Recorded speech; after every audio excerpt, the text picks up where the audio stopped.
Welcome to the Clipper channel. In today's video, I'll show you how to fix black screen after an update on your Windows 11 laptop or PC. So, at first, I'm on my Windows 11, but when you start up, you might not be able to see anything. You might just see a black screen. Now, to get it fixed, what you have to do is, just on the black screen, just click on Control, Shift, and Escape together. Just hit Control, Shift, and Escape. And this is going to open up your task manager in spite of the black screen. And then just expand your task manager. Then just right click over here. And you're going to find an option called run a new task. Just click on that. And it's going to help you to create a new task.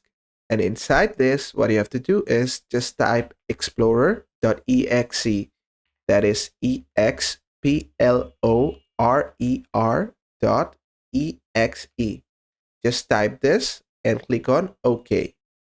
This is going to create the Windows Explorer for you again. As a result of this, the black screen will go away and you will be able to see your windows properly again. And basically that is it. And that is how to fix a black screen after update on your Windows 11 laptop or PC. I hope this video was helpful. If it was, please give it a thumbs up and don't forget to subscribe.